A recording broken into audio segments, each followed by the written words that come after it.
At Verizon Media, no matter what you want, you can find it. You can pitch an idea. People working together, being a lot more collaborative. Whatever I'm really passionate about. We have an opportunity to tell stories in a new way.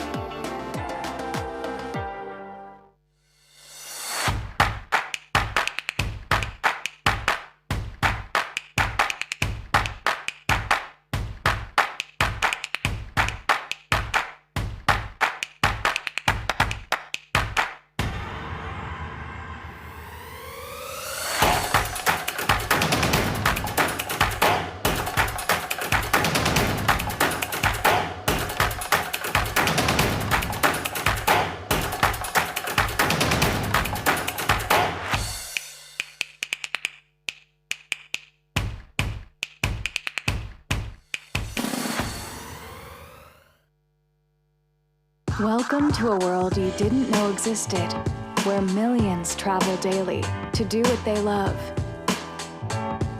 in the places they trust.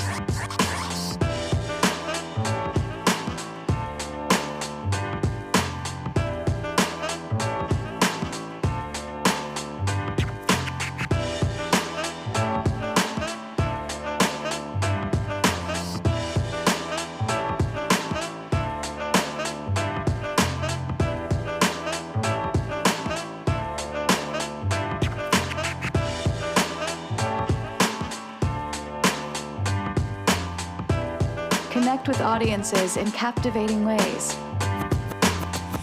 We are Verizon Media. Good evening and a very, very warm welcome indeed to the inaugural launch of the McKenzie Delis Packer Review. My name is McKenzie Delis. I'm the founder and CEO of Dar Glober and founder of the McKenzie Delis Packer Review, and the team and I are actually live streaming to you all at home or wherever you may be around the world from the epic Odeon Cinema in London's Leicester Square. We have taken all COVID precautions and government guidelines to make sure that we bring you the absolutely safest possible event that we can this evening. So don't worry at all. This report is personally significant to me for so many reasons. It represents the vision and the ambitions of so many people that have been involved in making this dream a reality. To say that it has been an emotional roller coaster would be the understatement of the year. There have been trials, tribulations, many concerns along the way, but ultimately there have been so many positive hero and heroine moments along that journey that we are all so incredibly proud of. I think the vision of this report really demonstrates that when it comes to moving the dial holistically for diversity, inclusion, and belonging, every single person's voice matters. The future of diversity, inclusion, and belonging to us is holistic. It encompasses 10 facets of diversity, inclusion, and belonging, both visible and invisible facets. And that's not just the ones that you might think of immediately, such as visible diversities, gender and race, for example, but it's also diversities, those things that sit below the surface, below skin level, that unless you asked, you wouldn't know.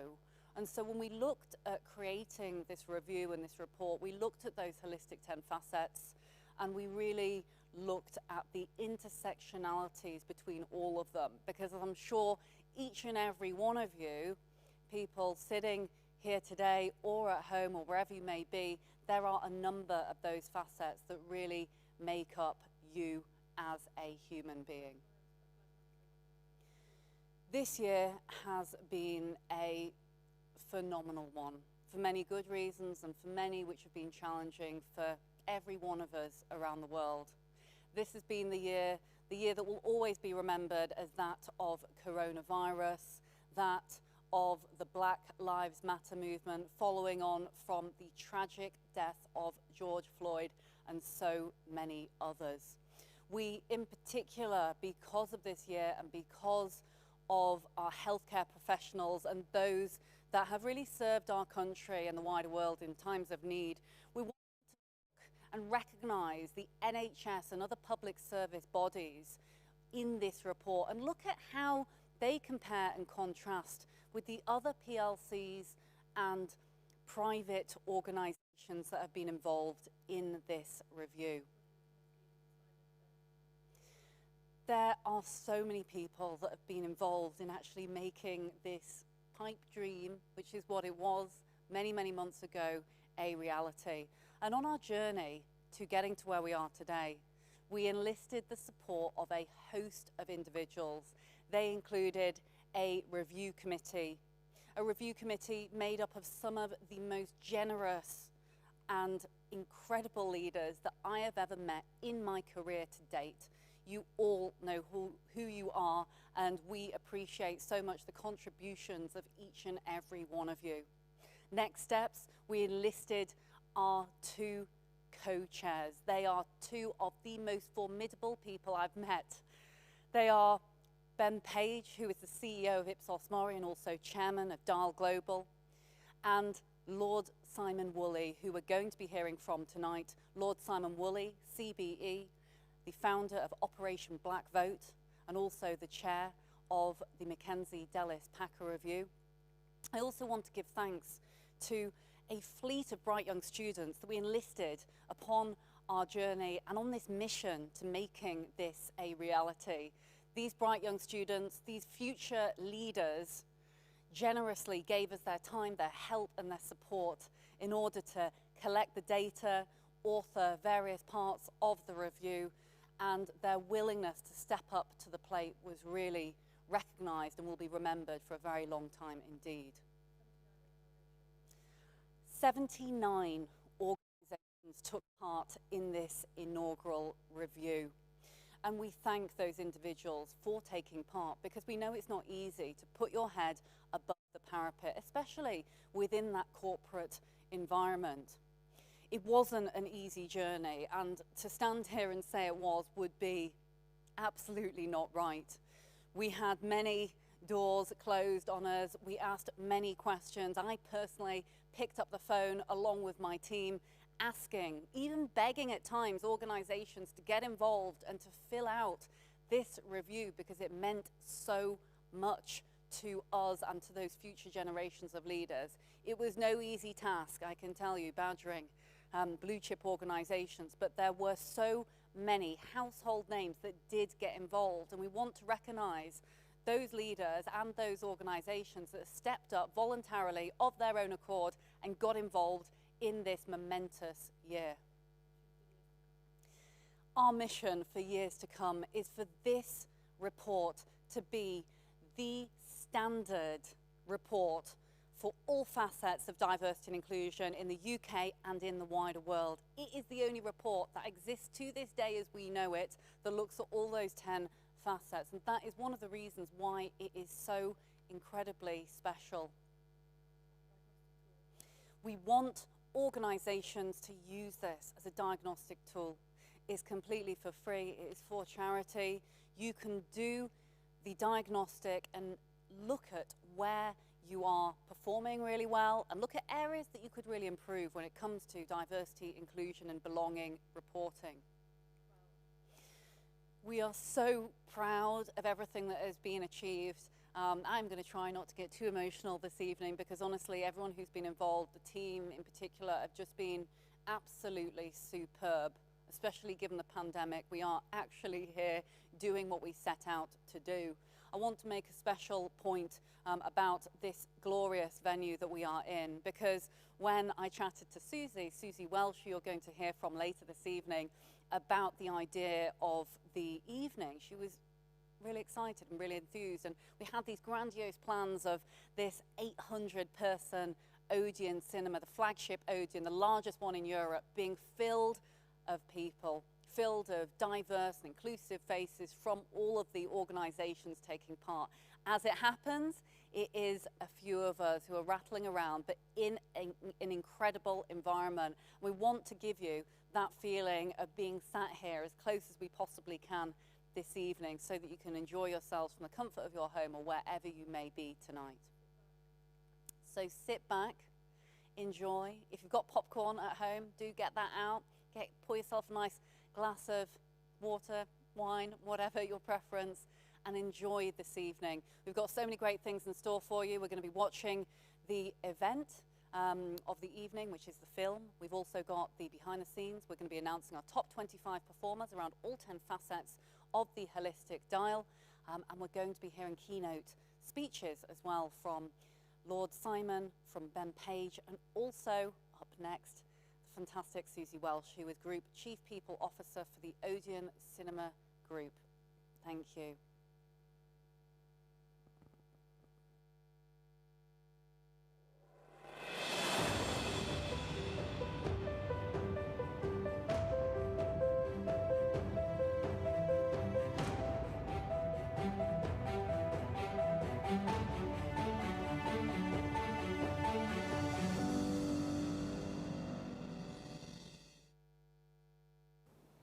Thank you, Layla.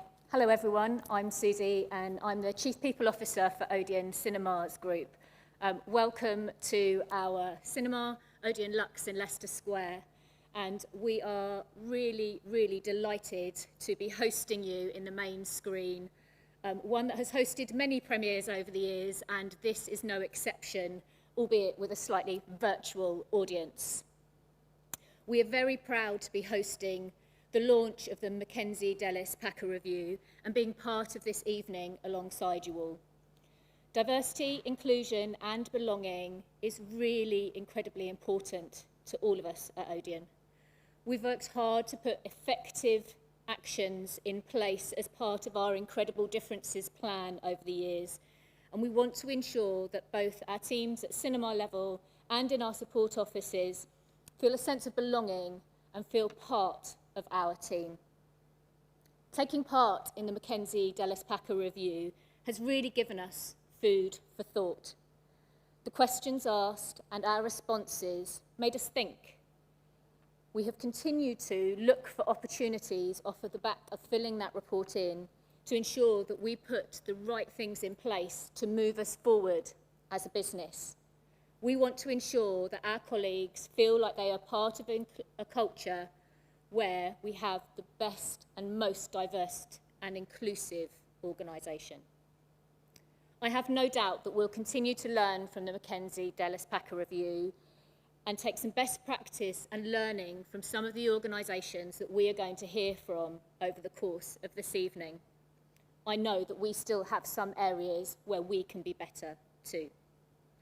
I hope you enjoy your evening with us, and we commend all of those that have taken part in moving the dial of diversity, inclusion and belonging.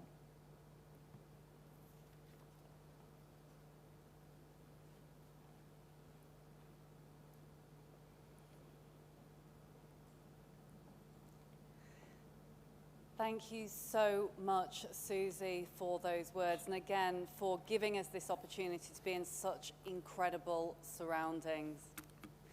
I am now delighted to welcome one of the most superb men I've had the opportunity of meeting. His name is Lord Simon Woolley, CBE. He has spent over 30 years campaigning for equality, human rights, and in particular, race and ethnicity. He advises Number 10 Downing Street on race and ethnicity, and he also founded Operation Black Vote. We're proud, so proud, to have him as chair of the McKenzie Delis Packer Review, and delighted to welcome him to the stage here this evening.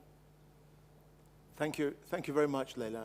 It's a true honour to be the chair of this wonderful project. It's a complete honour to be here. Look at this. The Odeon Leicester Square, Layla. I have to say that the last time that I was here, it was a little bit different. And I cried, actually, because it was July 2013, and I was up there in the balcony in the cheap seats, and it was the premiere of the Nelson Mandela film, and we watched it with Idris Elba and royalty in the audience, and when the film finished, Idris was where I am, and he had to give us that sad note that Nelson Mandela had died. And I just remember sitting in this great room hearing that news. So it was a poignant time and in such a wonderful place, and it's great to be back. And it's great to be back with what we are launching today, the McKenzie Delis Packer Review 2020.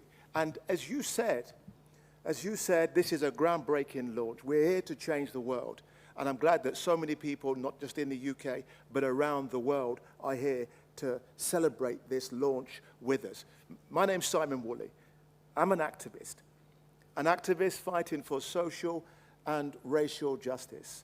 And you know, in many ways, I see myself as a disciple of Nelson Mandela, a disciple of Dr. Martin Luther King, here to change the world, here to make a difference.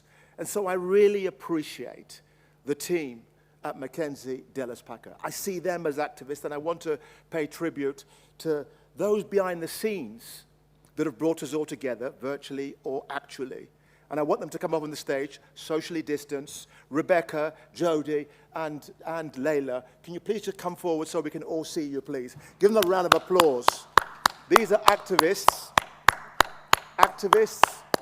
that have changed, that are helping to change our world. The unsung heroes. Can you get into the spotlight? Come on, that's it. Unsung heroes of what we're doing here today. And our spiritual leader. You know, thank you all. Thank you all. It makes a huge difference to me to know what you're doing. And it'll be a huge difference to our society. It is what you believe and how we change things together that will make the difference. Thank you. Thank you all. Thank you.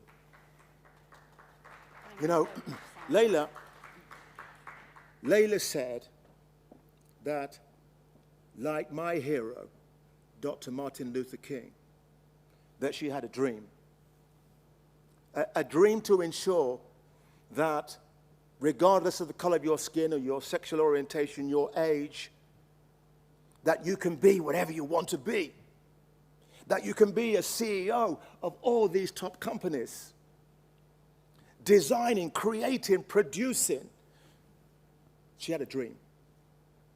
But she had more than a dream, as Dr. King did too. She had a plan. And the plan was to get the best of British business together, to come together and be honest. To be honest about where we are. It's not great, let's be honest.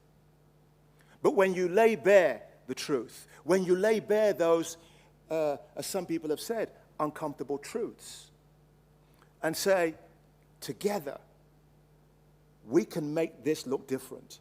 We can make this be different. And you know what, Layla? When we do, everybody wins. It's not a zero-sum game. Because you win, I lose. No. Because you win, we both win. We become more dynamic, more creative, more inclusive. But you know, it takes a leader to start it. But what I've learned as a disciple of King and Mandela, that we're all leaders. We just have to come out of the shadows, come into the space, and own it. And when we own that leadership quality, we can do great things. First, we come out of the shadow. Second, that we need to have a plan. And that leadership plan has to be that you bring all the energy and the minds together and you say, in a year's time, in 2 years' time, things will look dramatically different. Because you'll have made pathways for all of us to be able to fulfill our potential. I tell you, Layla, when I had my opening speech in the House of Lords, it's just about a year ago today, as a matter of fact, I said in the Mother of All Parliaments that I strongly believe. There is talent.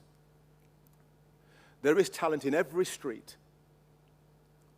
in every city, in every corner of our country.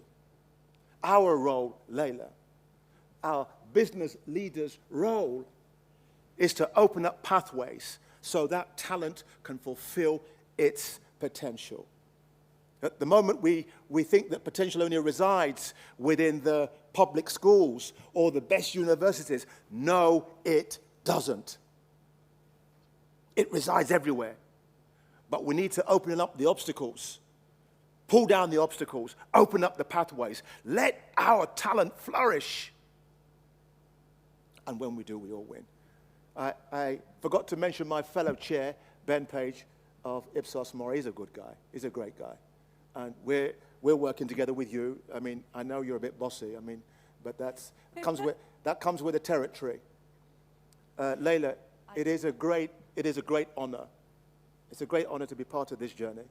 But I'm wanting you that are watching this tonight, particularly the business leaders, stand up now and be counted.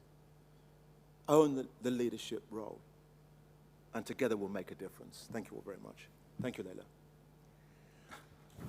Thank you. Thank you so much, Simon.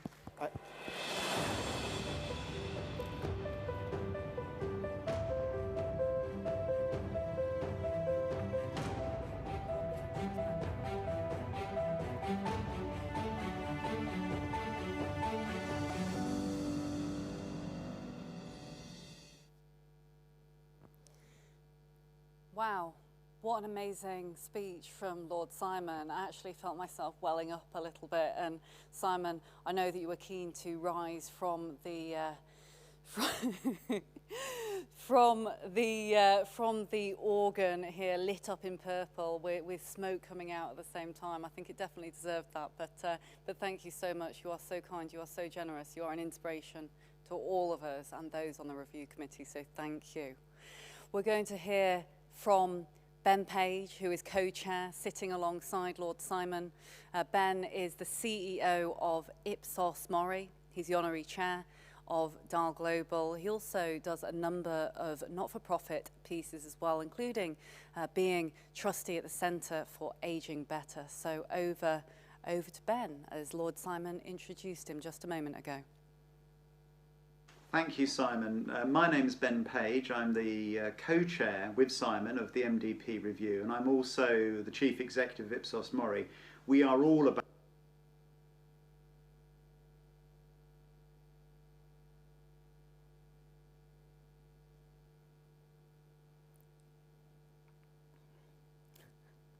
Thank you, Simon. My name's Ben Page. I'm the co-chair with Simon of the MDP Review, and I'm also the chief executive of Ipsos Mori.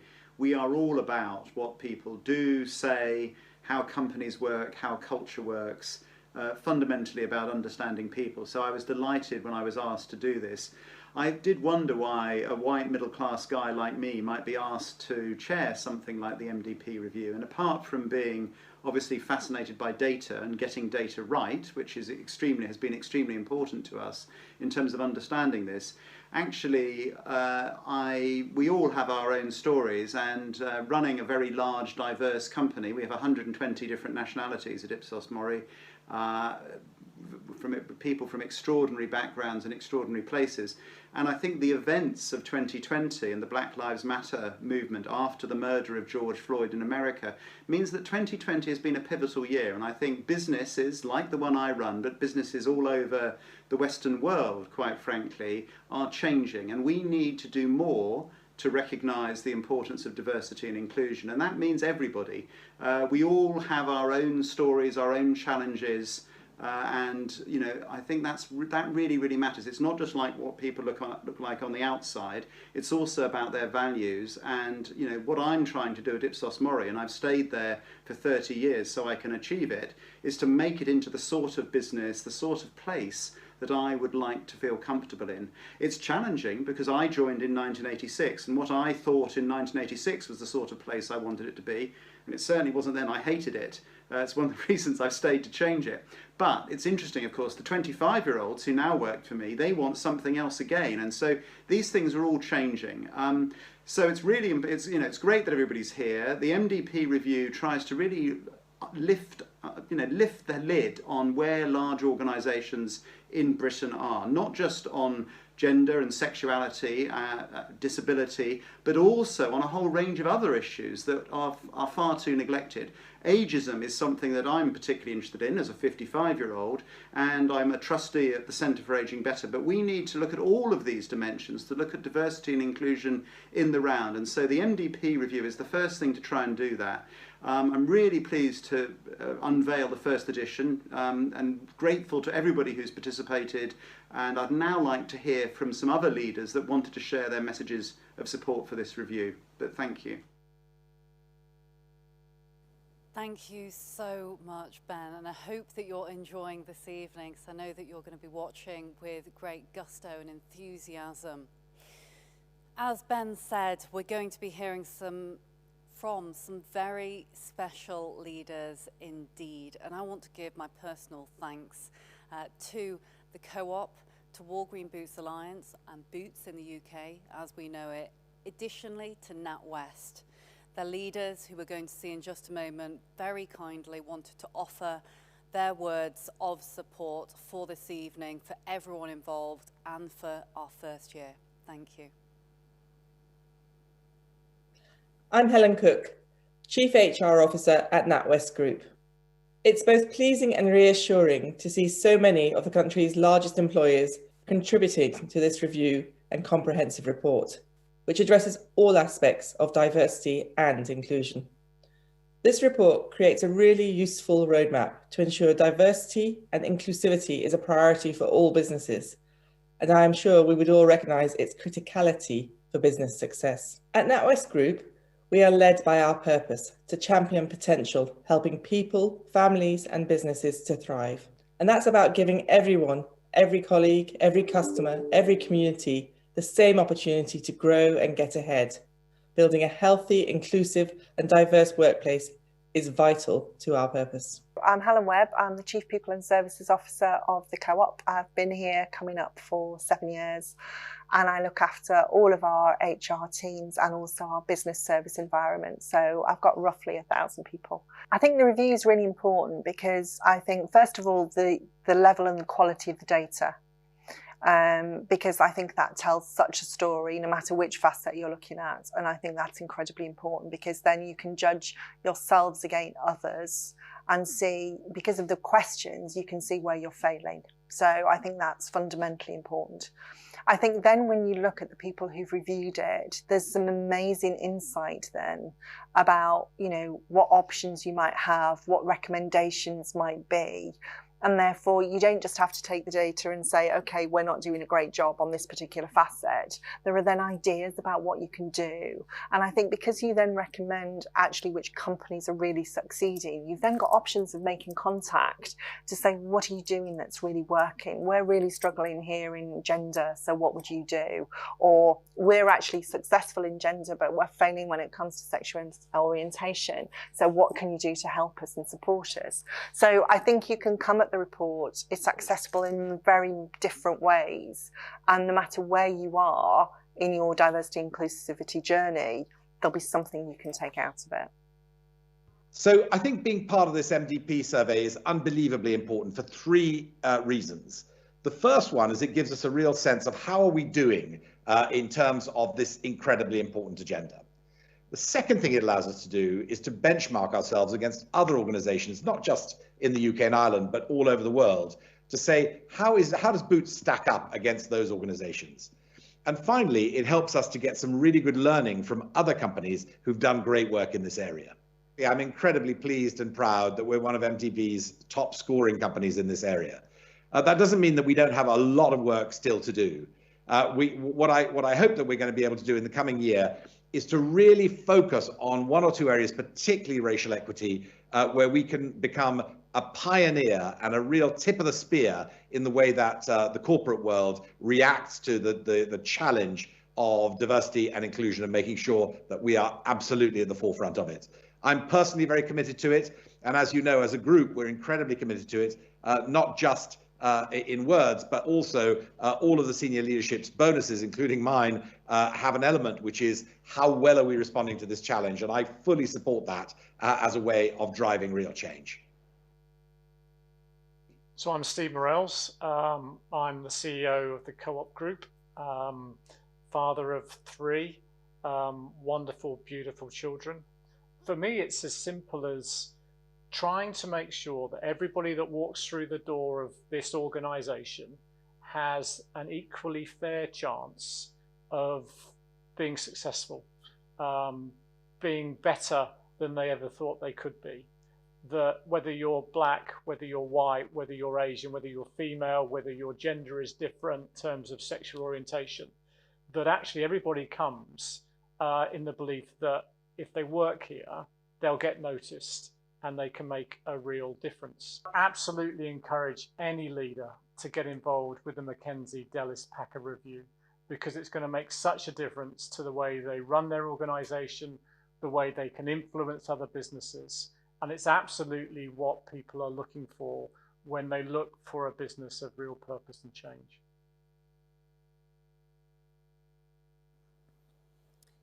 Thank you so much to those inspirational leaders who so kindly took part in the inaugural survey and for giving their messages of support with regards to diversity, inclusion and belonging. So up next, I'm getting really excited, sorry, I can't help it, but we're going behind the scenes at a little bit of what happened when we were filming some of the leaders in the film that we'll be watching live on this big screen very, very shortly. And talking of behind the scenes, should I say, get a little wave up there to the balcony in this incredible cinema. Want to make sure that you all have as much a view of it as you possibly can. This is an 800-person cinema. So a little wave up to the top to say hi there to Jodie and anyone who is up on the balcony. Hi. Enjoy enjoy the behind the scenes, guys.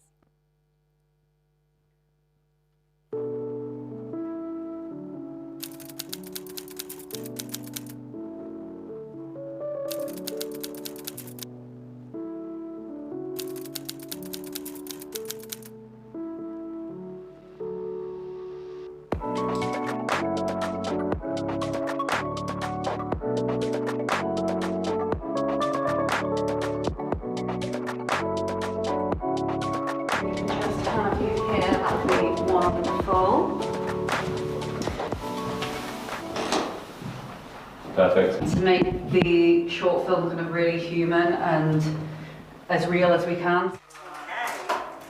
So if you can all look directly at me, of course.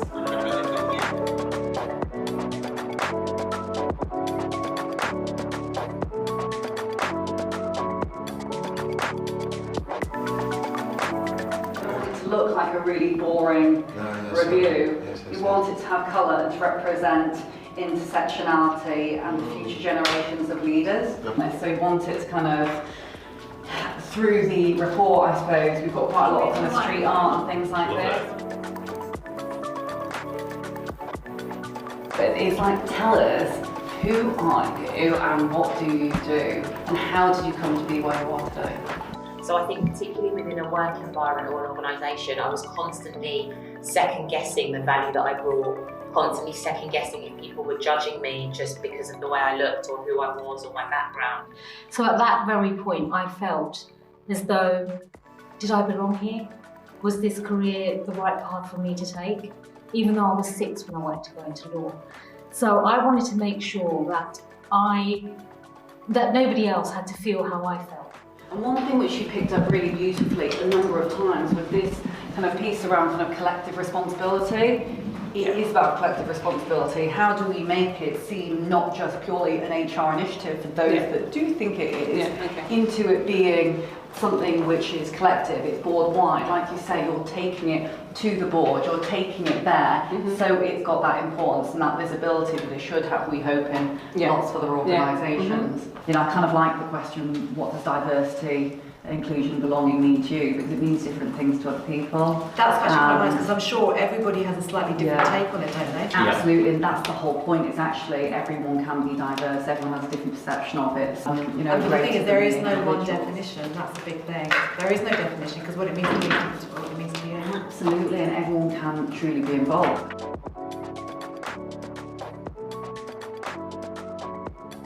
In which we are creating pathways of potential talent that can flow, that look like you, that look like me, that look like your team, that reflect our multicultural society.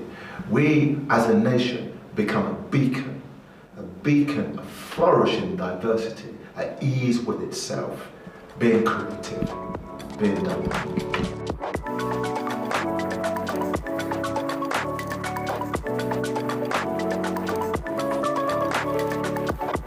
Follows on quite nicely from what you were talking about, is when we spend all of this time, this energy, trying to be something that we are not, think of that percentage that could have gone into productivity. Yeah, and just acknowledging and accepting that you're different and not trying to fight against it. But then the organisation has a responsibility as well to create an environment where you shouldn't have to feel like that.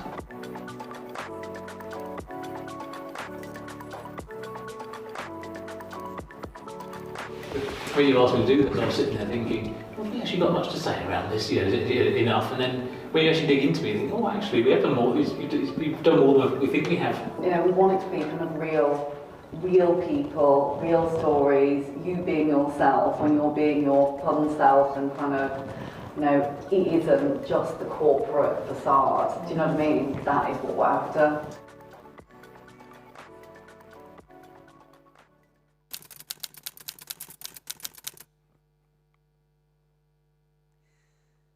Welcome back. Hope that you enjoyed the behind-the-scenes making of, and now, the moment that we've all been waiting for. I'm ridiculously excited. I know I keep saying I'm excited, but this time I'm ridiculously excited to actually see the film on the big screen at the Odeon. Before we watch the film, and before we sit back, enjoy ourselves, and listen to what some of our inspirational leaders have to say, I must give a huge thank you, in particular, to Chris Kenner, who is the CEO and founder of Brand Advance, who so kindly supported us with making this film for the big screen. I remember when I mentioned this to him in the early days, and he said, you know, to put something on the Odeon big screen, it be pixelated if you record it off a phone, Layla. So I heeded that advice, took the advice from experts, and in particular Jodie, who works on our team, who is superb, and Mitch, who has been just incredible working on this project, took the experts' advice when it came to color grading and all of those kind of technological things that I have no idea about, and they have done a fantastic job. I hope that you enjoy the film. Thank you to all of the leaders who so kindly gave up their time to feature in the film, and again, Brand Advance, the team at Dial, for actually making this happen. Enjoy. Work harder, and I think we can have fun and be really creative.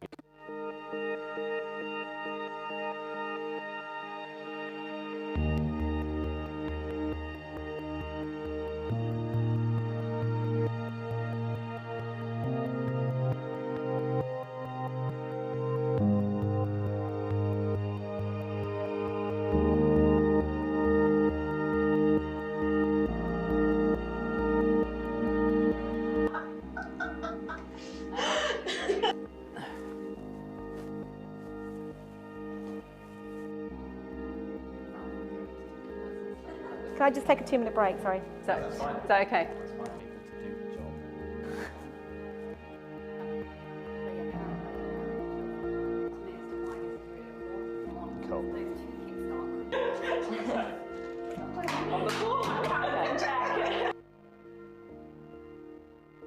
when people talk about equality and diversity, they talk about one bit of it.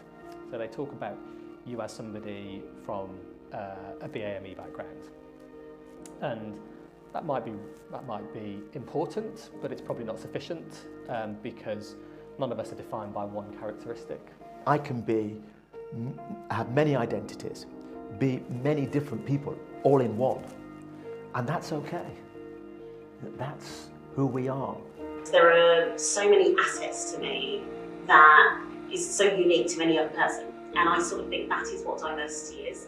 It is about recognising the individual aspects that people bring and then creating an environment that allows them to feel that they can be themselves, that they can succeed and that they can thrive and grow wherever they are, be that at home, be that at work, be that in social settings. I really believe it's all about understanding and taking time to understand the differences in people and realising that being different is actually good. We talk about diversity as reflecting our uniqueness, and inclusion is about how we choose to embrace that.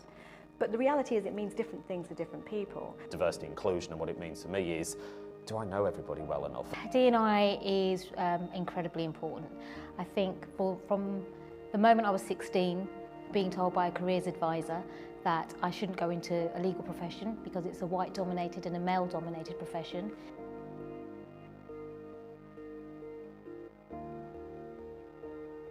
If I think about what diversity and inclusion means to me, belonging is really at the heart of it. For me, it's around actually different people from different backgrounds being able to go into any environment and be their true, authentic selves and not have to hide elements of their background or hide where they've come from. Just recognising that the way you answer a question, the way I answer a question, we're all different, but we're all human beings at the heart, and we should all be treated with the utmost respect.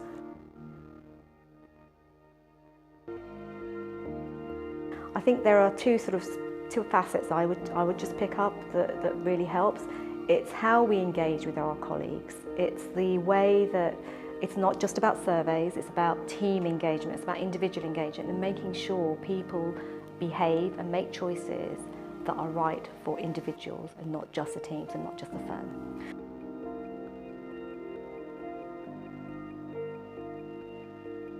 It needs to be part of the DNA of a business that people feel it and it feels real and authentic. I think there's something in we can work harder, and I think we can have fun and be really creative to start to crack this element of inclusion. And I say that because actually with the work we've been doing at Sony Music, we've been experimenting with really cool talent acquisition programs that are purposefully trying to reach people that we wouldn't have normally talked to maybe 5 years ago, and to bring them in.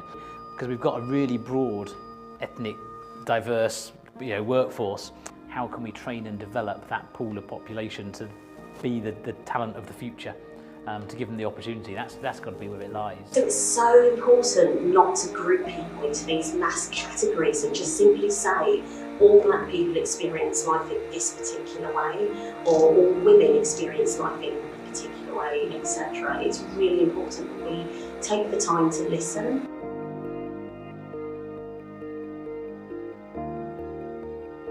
Too many people are locked out, talent is locked out, and just a small group of people are locked in to this power dynamic. And they, when they're feeling generous, throws a few crumbs. Doesn't serve them, it doesn't serve us, it doesn't serve anyone. We've got to widen the pool, make sure that talent can flow in and out. And for me, it's a win. It has to be an agenda for the whole business, right at the very top with the exec team. But it has to even be much bigger than that, because if you think about all the different facets that we have in the report, that we talk about, all the 10 facets, that in itself is so broad. To really make progress in those areas, you need hundreds of people understanding it, feeling passionate about it, and most importantly, wanting to do something about it. It is really important for people who are growing up in any profession to see people like themselves in a place where they might see themselves in the future. Because when I was a younger manager, I didn't really think I could ever do the job I'm doing. Now that partly might be because I can't, but part of that was about who I was looking at, and I didn't see people like me. Because for us at the FA, it is about creating that culture of inclusion. And we all often talk about, you need to see it to be it, and actually people couldn't see that before. Be kinder to yourself much sooner in life. There's a lot of pressure out there, there's a lot of pressure to conform, and I think again in the context of diversity, inclusion, I probably wasn't me for a long time in the world of work, and my biggest piece of advice would be me sooner, or just be me and don't try and be different and conform. Find diverse mentors, and mentors come in all forms, right? In all those facets you've talked about, they come in all those facets. And the reason we need mentors is because mentors share experiences and they guide you. And there is so much power in stories, and everybody has a story. Never underestimate what others can help you do for yourself or can do for you. And I don't mean that in a sort of paternalistic way, but I have been helped through my career by some great colleagues, two in particular, Jim Mackey and Sue Page, who were the chief execs of the first trust I worked in. They never gave me a job, but they gave me opportunities and they took risks on me. To do the things that make you feel really uncomfortable and afraid in some way, so really taking yourself out of your comfort zone, because I think that means, if it feels that way, you're probably in the right place because you're growing in your career. If I could go back 30 years, I think it would be very much around be inquisitive, spend time to understand different cultures. I look at myself now, and I'm 53-year-old white male, and I sit and look at things about things that I don't understand now. I think so. I'd be saying, to myself, be really inquisitive. Spend time to understand, why people have got different religious beliefs and what they actually mean. It's really important to listen. It's really important to find your inner self and to understand where your central grounding comes from. And that it's really important that you just, say well done every now and again. Because life's really hard, the challenge is really hard, and sometimes we can bring ourselves down with trying to do the best job we can ever do, and sometimes it really is good enough. You're good enough. Particularly within a work environment or an organisation, I was constantly second-guessing the value that I brought, constantly second-guessing if people were judging me just because of the way I looked or who I was or my background. And what I would say is actually work hard and use that platform to really prove yourself. Be who you are. I think I'd just turn around and congratulate myself for staying headstrong and being true to who I wanted to be and what I wanted to do. And that's just perhaps the message that I would want to give, is if you're passionate about something, if you want to do it, push for it. You'll get it. It might take time, but you will get it.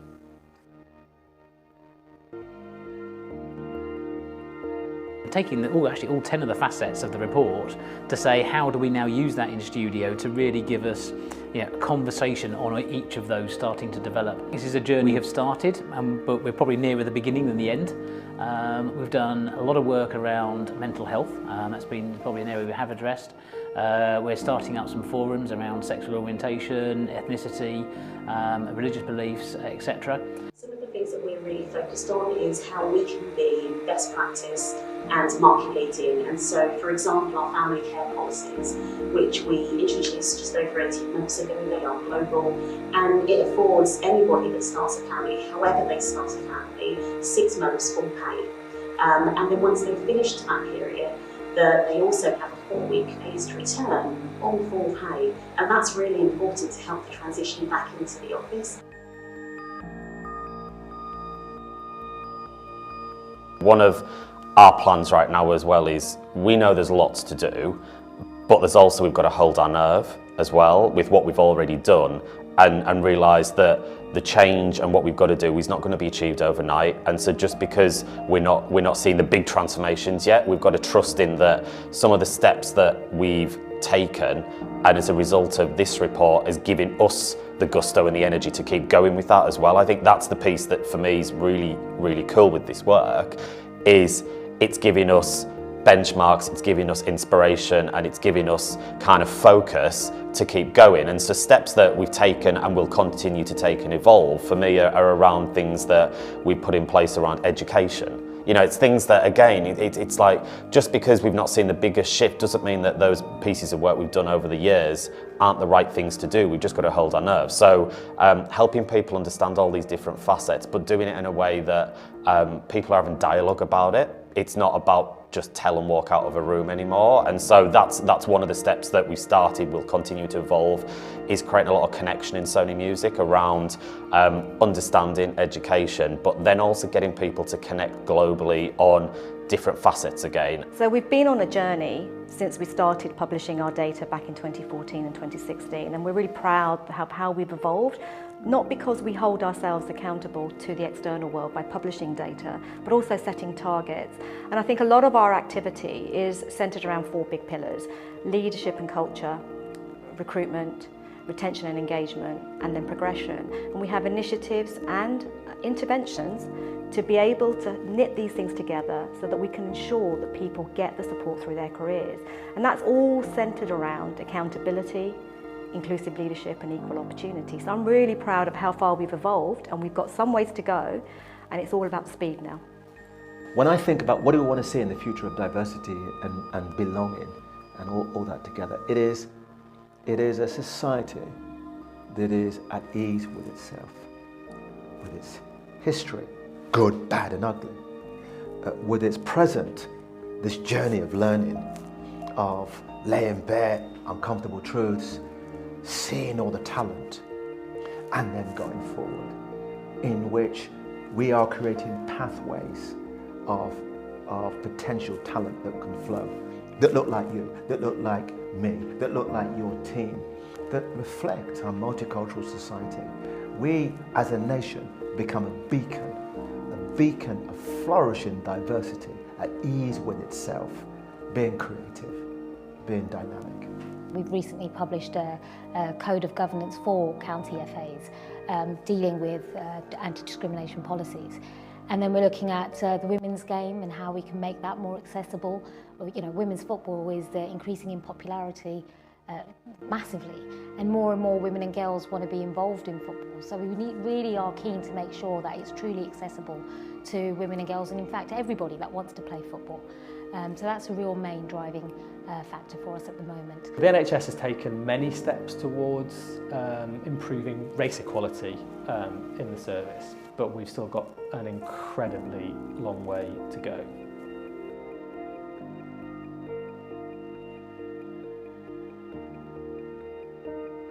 I think from a Britvic and a personal point of view, we have made some great progress. So if we look from a gender point of view at our senior leaders, for example, 18 months ago we had 33% of our leadership population were female. We're now at 40%. You know, our employees say that, you know, over 95% of them feel as if they can belong at Britvic. So it would be easy to start saying, you know, we're in a really good place, you know, there are things we're proud of, but I actually look and say, we've not yet made enough progress when it comes to even more diversity of our leadership team. So in terms of ethnicity, for example, we've not yet made enough progress in terms of disability, for example. So for me, it's now about really setting a high bar across all the facets and saying, actually, what do we need to do to be, I think, bolder and more courageous?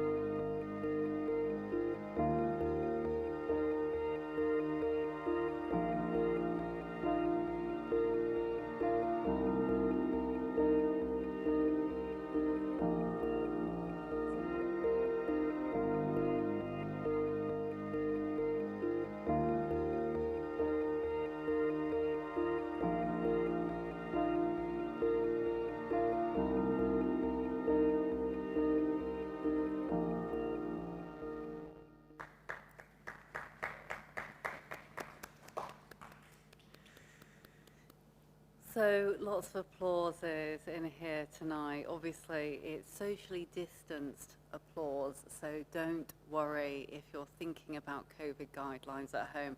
Everyone is safe. Well, wow, what a fantastic film. I hope you all enjoyed that from the comfort of your own homes. And a huge thank you to the leaders that took part in that film. One of the things that the team and I loved so much about it is the raw authenticity that we felt, that you could see throughout, interwoven throughout the fabric of that film. I really hope that that was an enjoyable experience for you, and I hope that it's inspired you and made you think about what your organization can do next year when it comes to moving the dial around all of those holistic facets of diversity, inclusion, and belonging.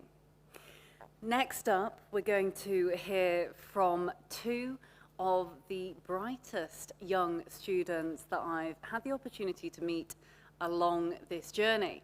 They are Jali Packer of the McKenzie Delis Packer Review, and also Zach Shanda Kelsey, who is the co-founder of Corona Unity.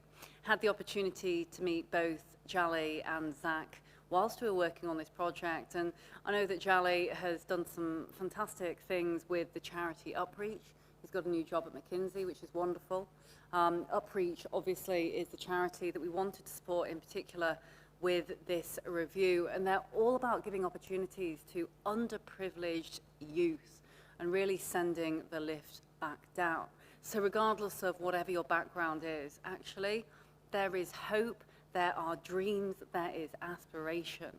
So make sure you get in touch with Upreach if you're debating what your career path may be in the future. So we're going to hear a couple of words now before we then move across to our socially distanced panel. Welcome virtually to Jali and Zach.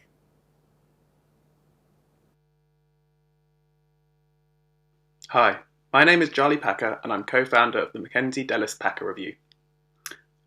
I joined the project in March 2020 after being contacted by Layla through a charity called Upreach. Upreach is a social mobility charity that supports underprivileged youth from less advantaged backgrounds in getting jobs in top organisations.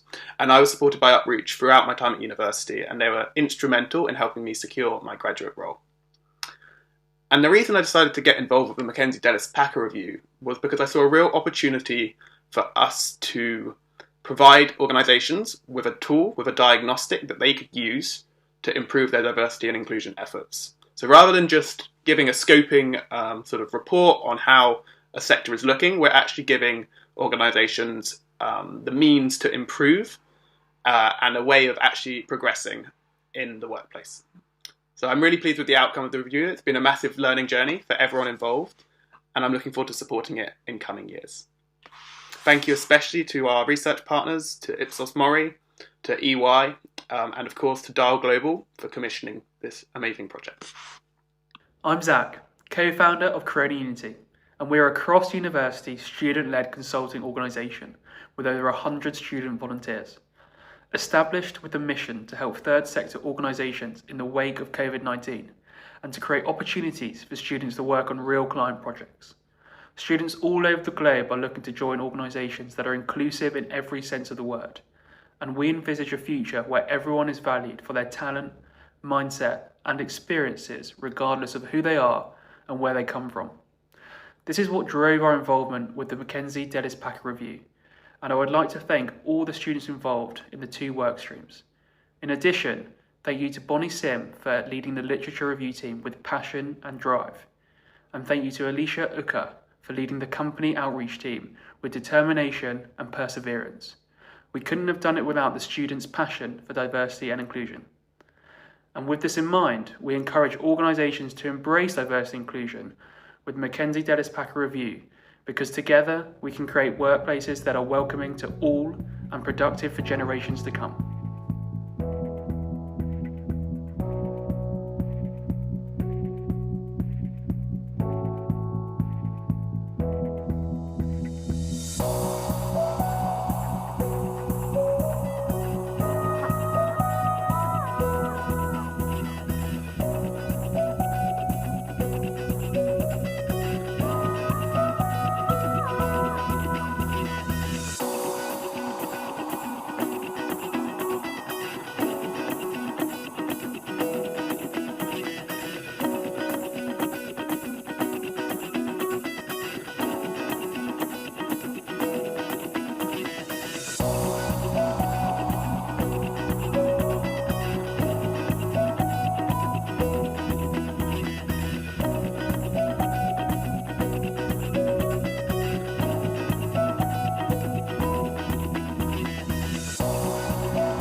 Thank you so much to our leaders of the future.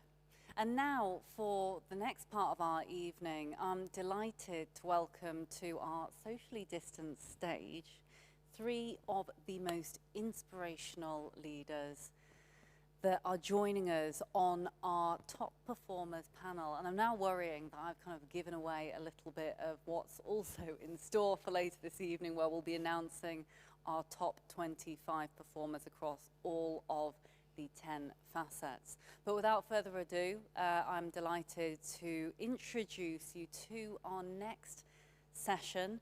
We're calling this the Inclusion Evolution and the Power of Peer-to-Peer Learning and Best Practice.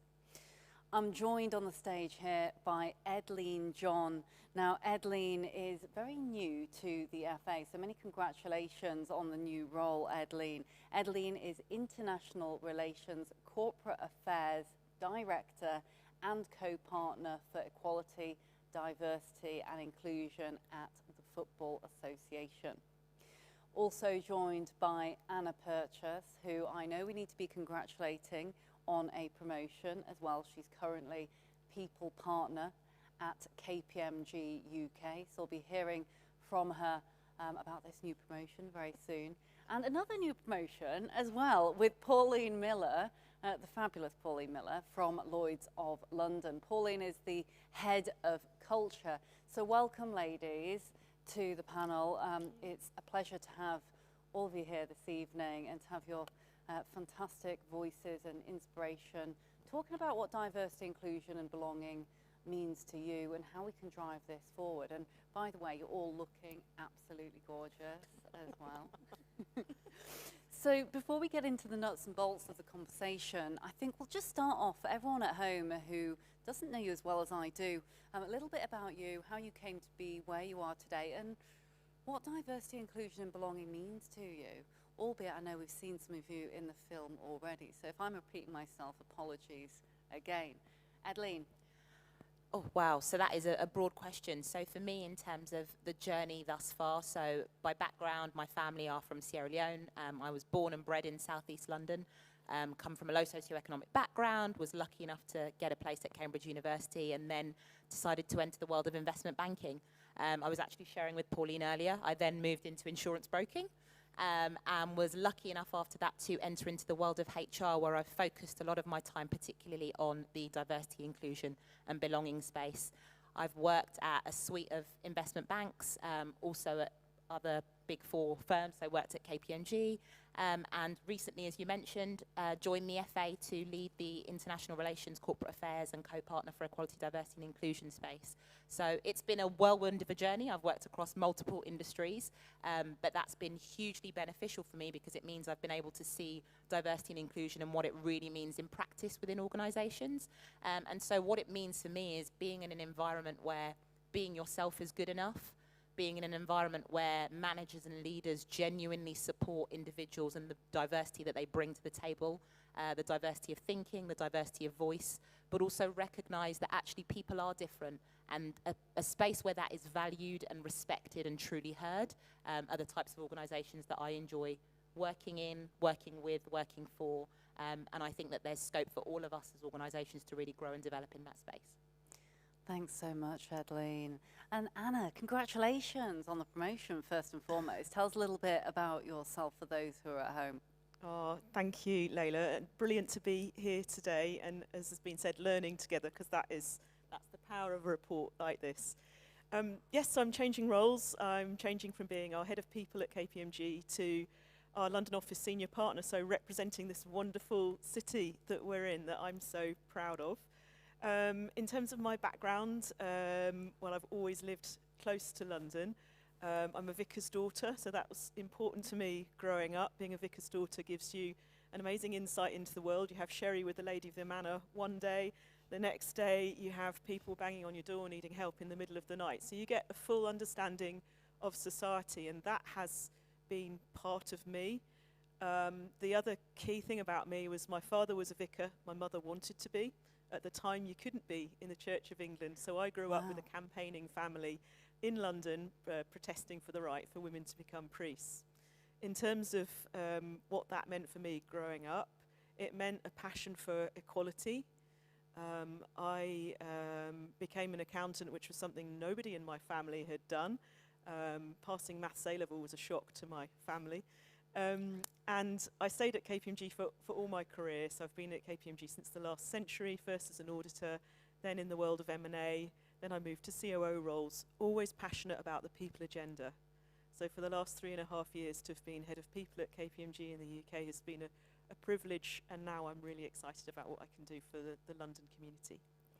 Fantastic, and congratulations again on the promotion. What a wonderful story as well. So it was clearly in the DNA from the moment that you were born, and clearly followed on into the career, which is superb. We'll hear more about that from yourself and Adeline very shortly. And last but never least, Pauline.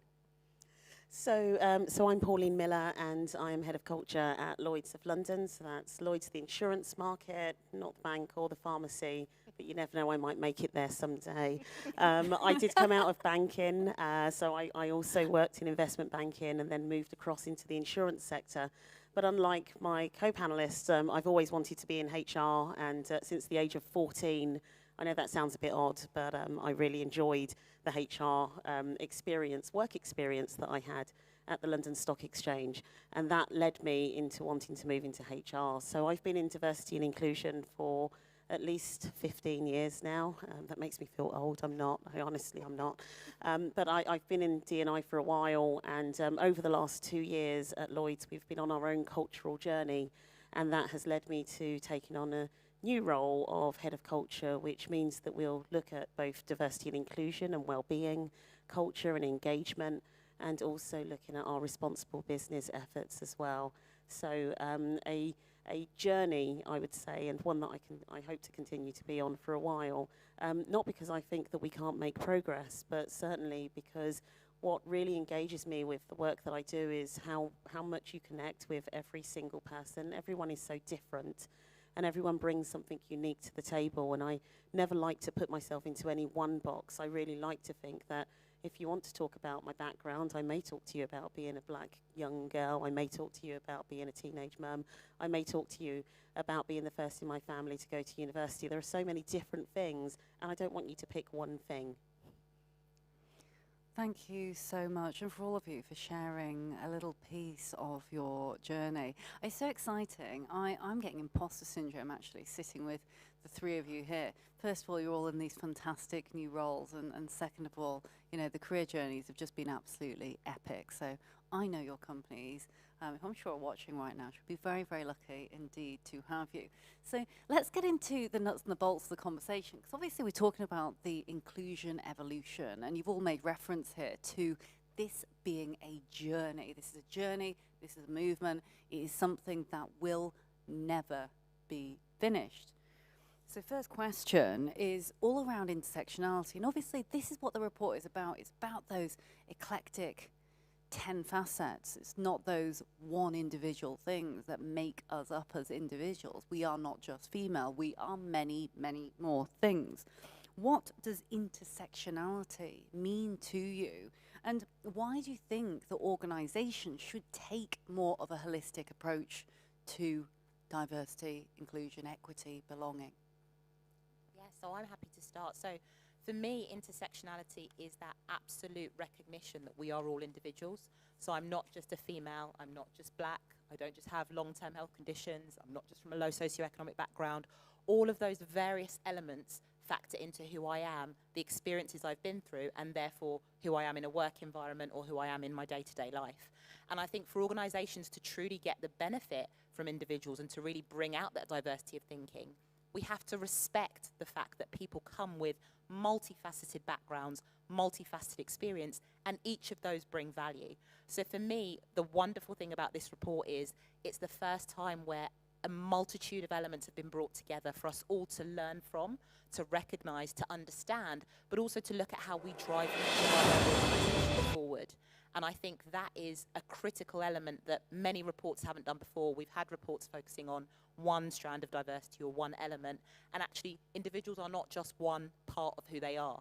And so for me, the wonderful thing about this is that opportunity to look more holistically in full, and to really think about ways in which as organisations we can drive forward our strategies and our business strategies, not just our diversity strategies, to really recognise the various elements of difference that bring value.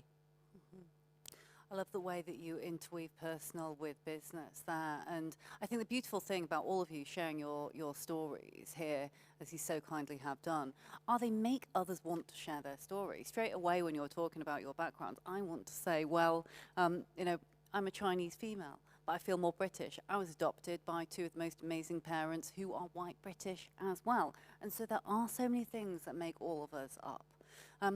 Anna, what are your thoughts? Well, I agree. It's understanding the multiple facets that we all have.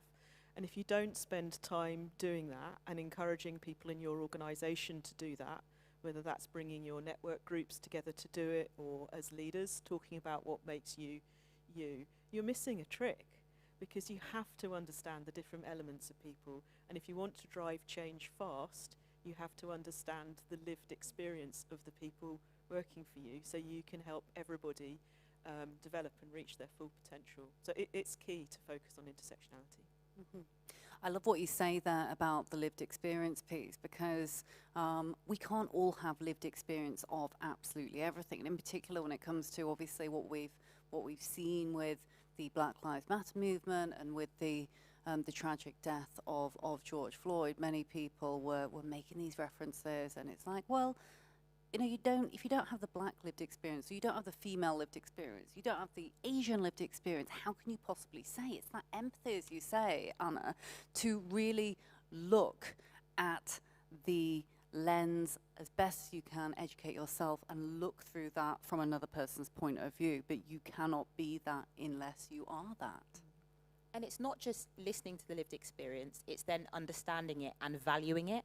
And I think in many organisations we have multitudes of situations where people might be listening to lived experience, but actually on a day-to-day level, managers are not understanding that lived experience. Managers are not understanding how employees might react differently or behave differently or deliver differently. And what that means is actually you can have people from certain underrepresented groups who don't feel valued, who don't feel respected, and who don't feel heard. And actually when we talk about organisations in the HR sense, and we talk about challenges around retention or people leaving or not feeling engaged, 9 times out of 10 people feel in those situations because of the managers and the people they're working with. It's not because there's some ether out there of an organisation that isn't supporting people. People work in organisations because of the people that they work with and for. And so I think the great thing about this review is it not only shines a light on some of the policies and practices, but it gives managers and leaders something to go away with and look at and say, actually, what can I as an individual do differently to change the culture within my team or my organisation or my division or my area? And that is not just about listening to experiences, it's about then understanding and valuing them as well. Absolutely. It is those tangible action points that can be taken away with us. And, you know, as we all know, it's there's no one silver bullet, is there? It's a multitude of things that need to be looked at. Pauline? I think it's interesting that you mentioned there's no silver bullet, because in the D&I world, there's a new term every few years, and it felt like intersectionality was going to be one of those terms, when actually what we're saying is for those people that say, I don't look at diversity, I just hire the best. That's not true. Because actually, if you decide that you look at me and don't recognise me as a black woman, you've then ignored all of the experiences that I might bring to the table, and therefore you don't know whether you're hiring the best or not. You've placed me in a box that doesn't have any particular identity to it, and we all know that that's not possible. So it's really important that we recognise that there are different traits and different areas that people bring to the table. And actually for organisations, when I think about the work that we do, and you know, over the last few years there's been a huge focus on gender, and gender's great to look at as a whole, and then when you think about the lack of female representation, that's great as well. But then do you break it down further? And it's having organisations say, have we done enough?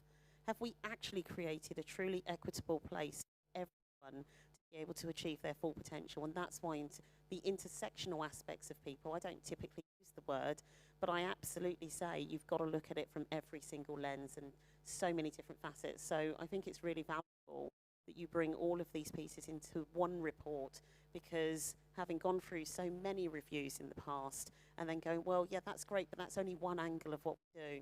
There are so many other pieces as well. So it's really important to bring them all together.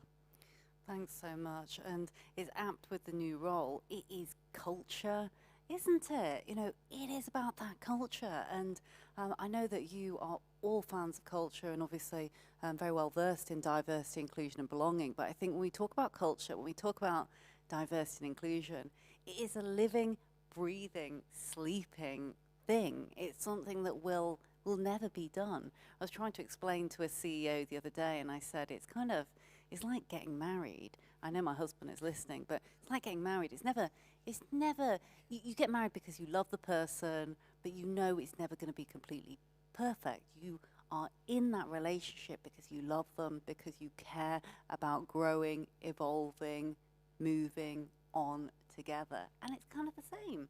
Anyway, I don't know whether that makes sense, but the CEO did agree and did eventually get to the point after that.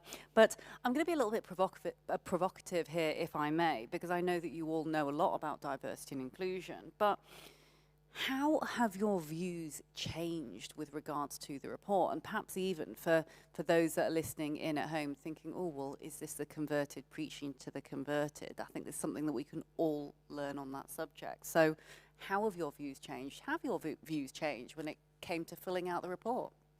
Yeah, so from my perspective, I don't know if my views have changed, particularly similar to Pauline. I've been in the diversity and inclusion space for a long time. I think what the report enabled me to do is to go, actually, let me be mindful of blind spots that my new organisation might have, and actually what types of initiatives or engagements or processes we might need to put in place to change or shift the dial in terms of where we are. And I think for me, looking at the report on a personal basis, it made me actually really for a moment stop and think, actually, I'm not just a woman, I'm not just black. It really enabled me on a personal level to go, actually, these are all the facets that make up who I am, and recognise that being me is good enough. I think it also enabled me to really question organisations that I may have worked with, worked in, worked for, or engaged with previously, to really question whether those environments have been truly meritocratic. I say to people, actually, the organisations can't be meritocratic if all of the senior leadership look one way, went to the same school, have the same backgrounds, unless you believe that anybody else who is not from that background isn't good enough. And so it's probably the first time where I've been quite vocal in terms of saying it cannot be meritocratic if leadership teams all look the same. It cannot be meritocratic if everybody went to the same school. And I've been quite open and public and honest about that in a way that I probably wasn't before the review. And so that's been quite a change and a shift for me. Mm-hmm. I love that. It's put it, and I love it when leaders put their heads above the parapet. And I know, you know, as diverse, as we all are diverse individuals, putting your head above the parapet is not easy.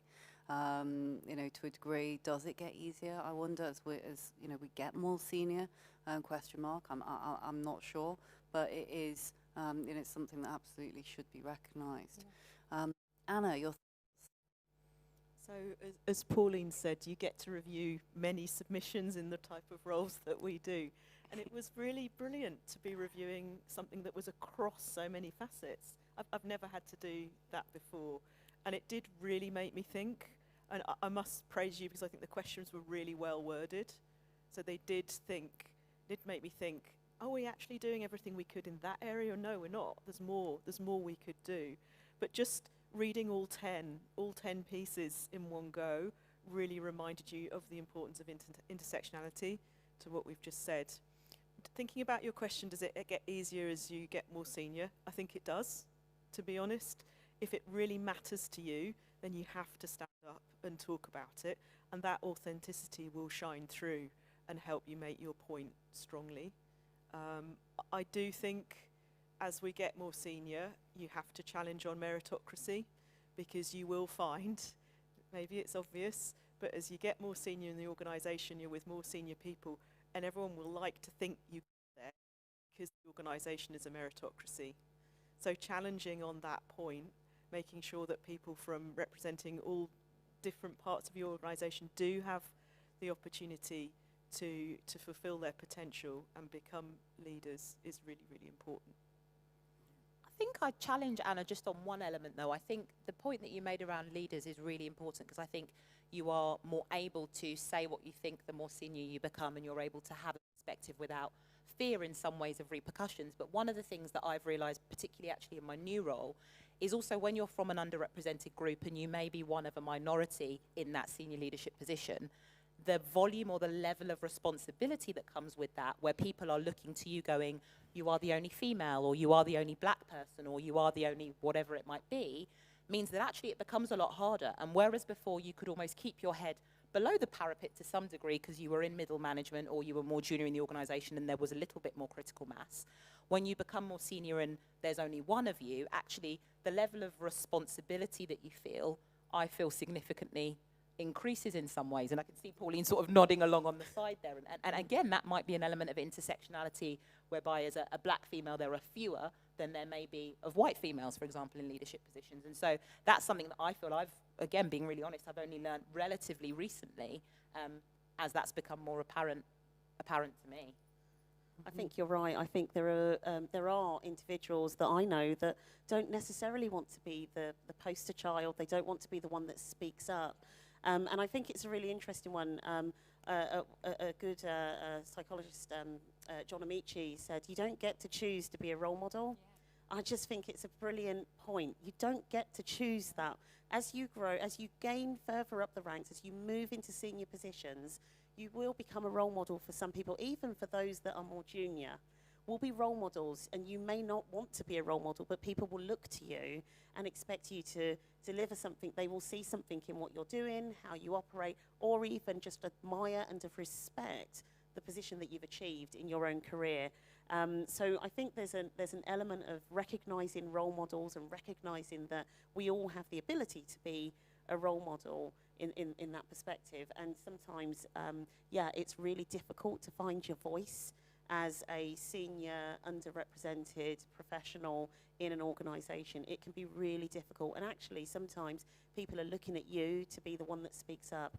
And the message that I've given to some of past senior leaders, ethnic minorities that have left the organisation to move on to bigger and better roles, is I've said you are now entering into a position where you have the ability to speak up for those that cannot, and take that and use it.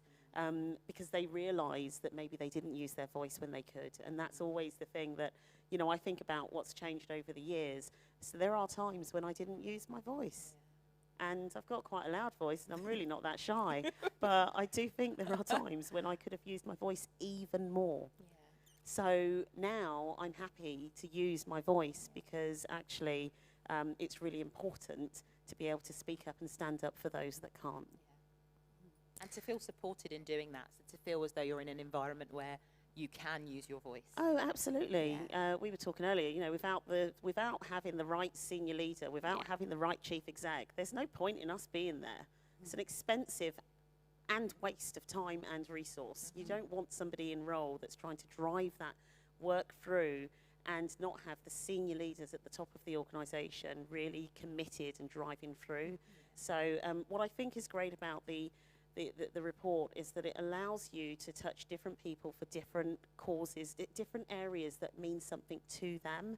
Yeah. So whether that's thinking about ageing professionals, whether that's thinking about neurodiversity or social mobility, it's really important to be able to tap into different people's own central point. And that's what this allows you to do. Mm-hmm.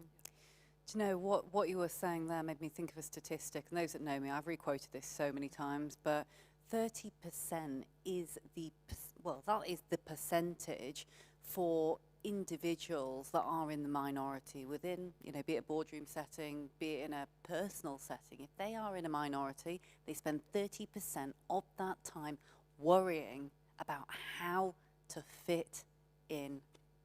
And it just makes you think, doesn't it? You think, wow, even in a boardroom context, you're at a senior level, you've made it, finally, but you're in the minority, whichever one of those 10 facets it may be. You spend that time worrying. And imagine if that went into productivity. Wow. I mean, the numbers would be phenomenal. Absolutely phenomenal. But let's get on to talking about employee resource groups. And I will just make a quick mention there to everything that you all said. you know, allyship, which I would love to get onto, is absolutely critical, because diversity, inclusion, belonging is not just, for those that are listening, thinking, oh, this is just women talking about diversity. No, it isn't. This is about the power of the sum of the all, and the fact that every single person is diverse and has got a responsibility and can move the dial on diversity, inclusion and belonging. Now, obviously, an important part of those are employee resource groups, and I know that you all spearhead many of those. I wonder whether we could spend a brief piece of time just talking about how these are a crucial area of the diversity, inclusion, belonging toolkit. Because, of course, with the review, we're looking at these facets, we're looking at, yes, we are creating segments to a degree, but we're trying to look at how they weave together.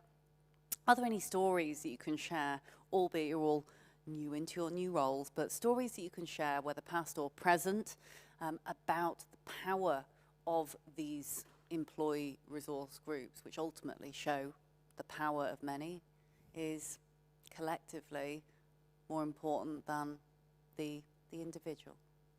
Yeah, so the power of employee resource groups, I think, is huge. So employee resource groups can really help to shape and define a strategy. Again, over the course of my career, I've been in organisations where employee resource groups have been the voice on the ground, whereby when you're sitting in a function, you may not be hearing that on a day-to-day basis, and they've come and they've said, look, we've got this idea on something that can drive change as it relates to culture within the organisation. Can we run a pilot initiative, and can we then drive that more broadly? I've equally seen how employee resource groups can be a fantastic function in terms of recruitment. So going out to schools, to universities, to the general community and talking about what the organisation does, reaching some of those untapped talent pools in a way that actually you're broadly not doing. I've seen how employee resource groups can be huge role models more broadly across society. So where people in their young days, in their youth, at school, in work experience, are looking to organisations and are not sure that they see people that look like them. And I've seen how employee resource groups can really showcase the talent and the breadth of opportunities available. So I think employee resource groups are huge. I think they are a critical element of organisational strategy, but I think the critical element is making sure that employee resource groups are tied into organisational strategy. So I think where they don't work is when they are seen as a side group of individuals who have conversations in an insular way. Actually, it's critical where they're inclusive, where they are bringing voices, bringing perspectives, but where they're, again, and I know I keep saying it, where they're truly valued and heard, because that's when they're able to contribute and drive towards that difference and change within firms. Thanks, Adeline. Really powerful words there. And Anna, I know that KPMG do some wonderful things, in particular reverse mentoring, but many, many things. So tell us a little bit about some of the stories that you have with regards to ERGs and some of the things that have happened within your organisation. Yeah, sure. And we call them networks at KPMG, but same thing. Apologies, I know we call them many different things. Yeah. They're a crucial part of our people strategy and our culture strategy. Some recent examples to your question of where they've really been so important. Well, right now, in time of COVID, planning for our response, I was able to talk with the chairs of our Working Families Network about how we best respond to the fact that all of us who were parents were suddenly going to have our kids at home with us.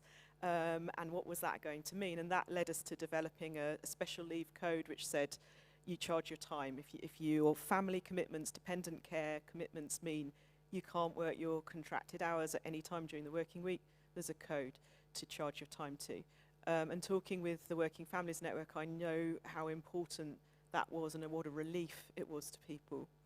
Another example of how a network's been so brilliant is thinking about mental health. Again, really important right now as we're going into increased uncertainty, the monotony of sitting at the same place every day, worried about our families and friends. Working with our mental health network was really important to understand what really helped, what really should we be doing, and how do we break the stigma about talking about mental health. For many people in my organisation, they're used to feeling in complete control. We pay people who like to feel in control. And now we don't all feel in control, and talking about that is really important. Having a network that's well established attracts people to it. and gives people the chance to vocalise how they're feeling, which gets the conversation going, which has been so important to us around mental health in particular right now. So 2 examples. I could go on, Layla, but I'll pause there. Thanks so much. And I'm really glad that you talked about mental health, because I think in particular it is so important given the present time. And it's an invisible diversity that is below the skin level. It could be easy to think that diversity, perhaps 10 years ago, oh, diversity is just about gender or just about race, you know, scratching below the skin level, especially in these challenging times that frankly have affected everyone on the planet pretty much, is really important to shine a light on. And Pauline, your thoughts? So let me start by saying that networks have a really special place in my heart, and that's probably because before I moved into D&I, I was actually part of a network. I was on the steering committee, and it's where the interest peaked in being involved in employee resource groups. So look where you could be now. Role model right there. Yeah, role model right there. But if I give you 2 different examples. So number 1, not all organisations are big enough to have employee resource groups, and therefore, if you don't have the size to really encourage people to be part of them in your organisation, I think it's really important that you encourage people to be part of networks outside. And there are lots of industry cross-based resource groups, and within the Lloyd's market and the insurance market, that is what we've done. We've really encouraged organisations to be part of those industry-wide resource groups that focus on some of the different aspects of diversity. And it's the power of those networks, the power of the resource groups that has enabled us to run 6 diversity and inclusion festivals for the insurance sector globally.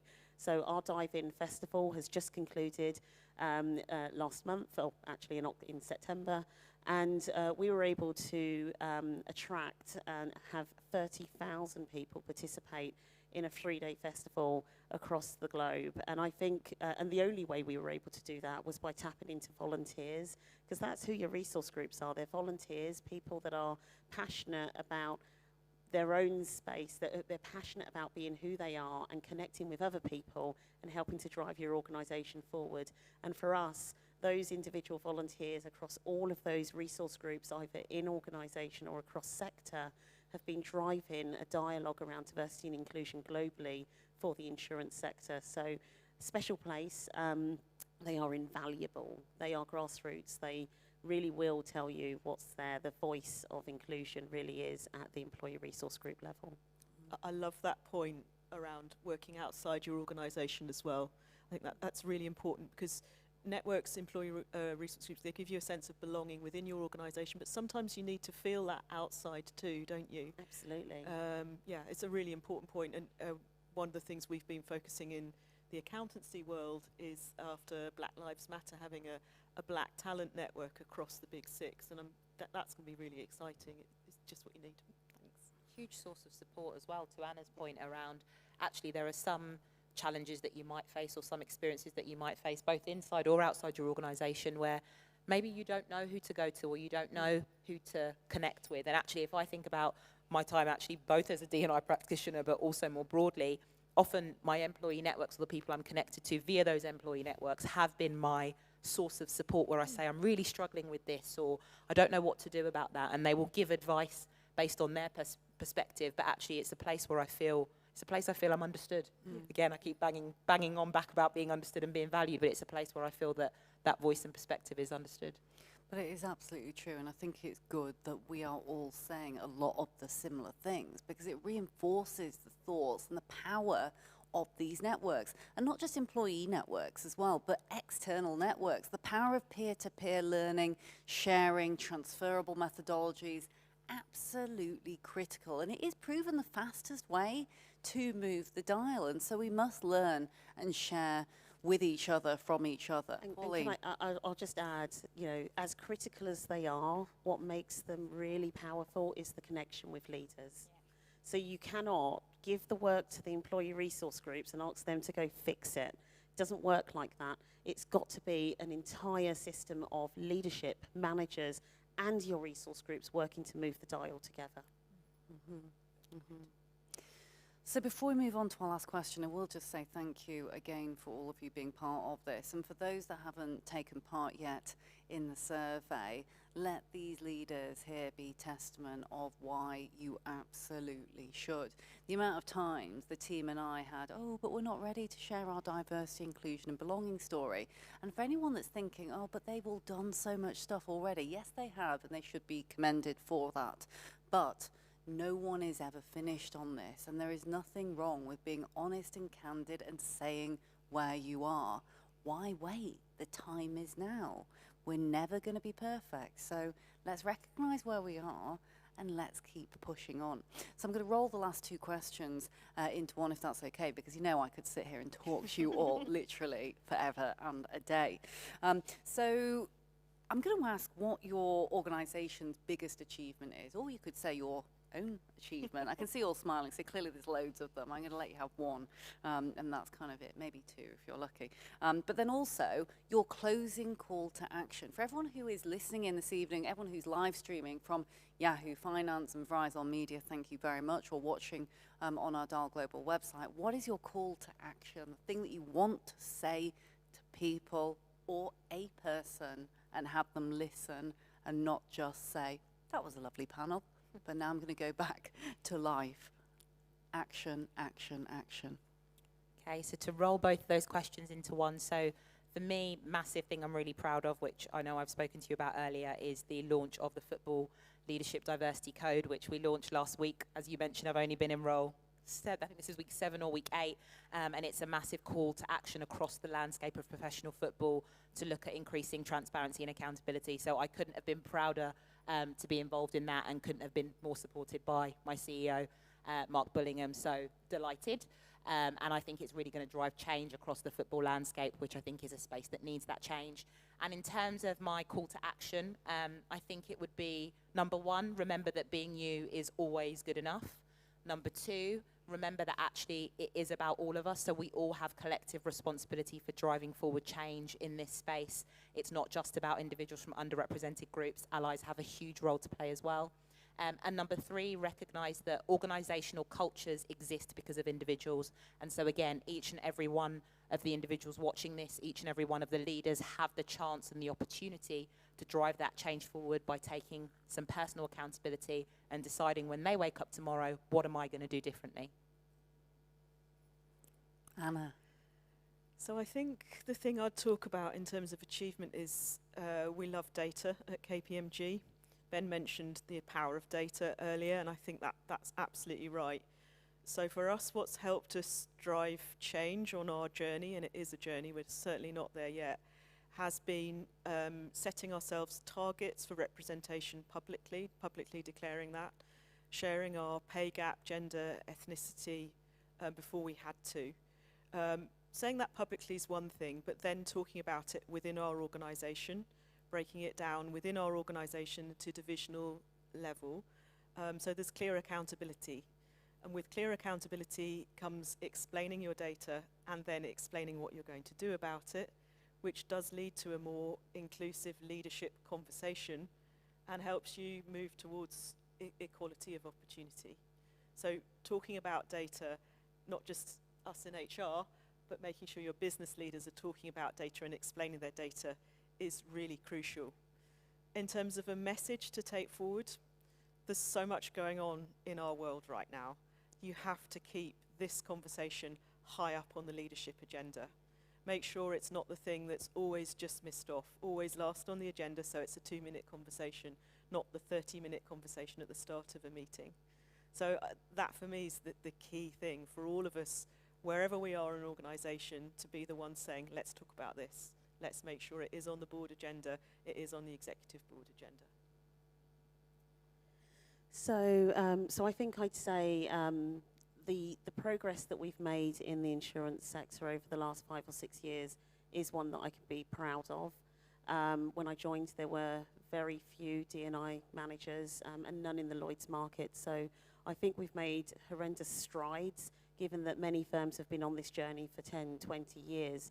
So I think it's a real positive that we've made some strides. Dive In is one of our flagship activities that really engages people globally, and I can't be more proud of that and the team that put it together. I think the thing I would say going forward, and I'll tie that into the sort of thing for leaders to do, this year has been a journey of culture change for us, and we launched last month our culture toolkit, and I would encourage people to consider, what does your culture look like? Not just inclusive culture, that's so easy to just, it's a quick term, oh, create an inclusive culture. What does your culture, your organizational culture really look like that allows diversity and inclusion to flourish? And as a leader, I would encourage you to walk away from this event and reflect on it, find your grounding point, but also share it with your team or with your peers. Because if you're not able to talk about it, then you're probably going to go away and come back in a year's time. So that's what I'd say.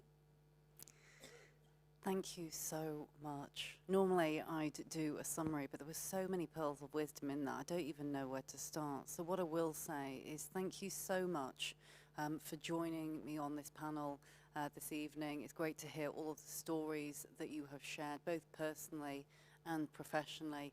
To everyone at home, I hope this has been a real call to action for you. The time for equality is now. It's not tomorrow. It's not the day after. It is right now. Even in the pandemic, diversity, inclusion and belonging, it means something to every single person. So thank you to our fantastic panelists, and we're coming towards the end of our evening. We've still got one of the most exciting bits to come up. So first I'm going to give a very warm welcome to Bianca Searle from the Odeon Cinema events team. Bianca and Susie have been absolutely fantastic. They've really been so generous in giving this wonderful space to us. So we're going to hear a couple of words from the very lovely Bianca, who's been a superstar in helping us organise all of this. And then we're going to watch a short video as well just after that. Welcome, Bianca. Layla. Good evening, everyone. My name is Bianca Searle, and I'm the Senior Event Sales Manager for Odeon Cinemas.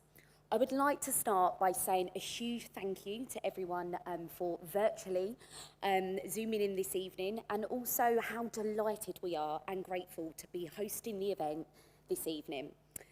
I hope this evening has demonstrated the seamless running of an event within our flagship cinema, Odeon Luxe, Leicester Square. We reopened this stunning cinema in 2018. That was following an 11-month refurbishment, and we could not be prouder of its final finish. The heritage of this cinema and hosting over 700 premieres has been factored into the design throughout. I'm going to be showing you a video shortly that will certainly enable to showcase that. Here at Odeon, we have 125 venues across the UK and Ireland, all of which are able to execute first-class events. Whether that's in cinema or whether that's live streaming as we're hosting here this evening, our in-house technology and our third-party suppliers allow us to certainly showcase that. There are certainly some changes to how we run our events, but our guest experience and the magic of the movies is still at the heart of what we do. Like all businesses at a time like now, we have to carry on being resilient. As soon as we go into the approaching national lockdown, we look forward to coming out of that and welcoming all of our guests back into our safeguarding environment.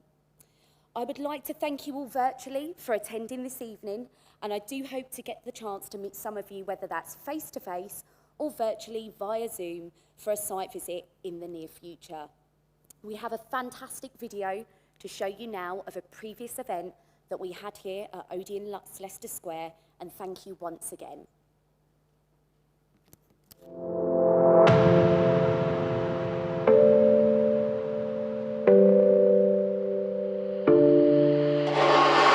To bring your corporate event to Odeon Luxe Leicester Square, you're going to find so many elements that you can't find anywhere else. First of all, it's a unique, iconic venue, so it's exciting for your delegates to come along and have their event with us.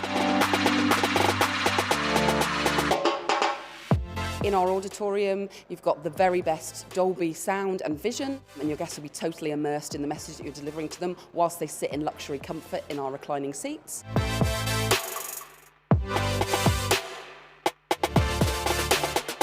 We have a range of food and beverage offers, and we have loads of breakout space. So if you want some really interactive, engaging experiences, we can offer those either in our smaller auditorium or in our foyer spaces. Having an event at Odeon Lux Leicester Square, you know, can be an absolute highlight of any company's year. Coming around the corner in Leicester Square and actually seeing the building, it just looks absolutely amazing. The venue itself has just got that complete and utter wow factor. It's just jaw-dropping. It's just so unique and different to host an event in a cinema. Everybody loves film, the excitement and the glamour of film, and that's what makes it really iconic. People have seen, you know, on television, on the internet, coverage of red carpet premieres. So to kind of walk that red carpet yourself to your own event just makes it extra special.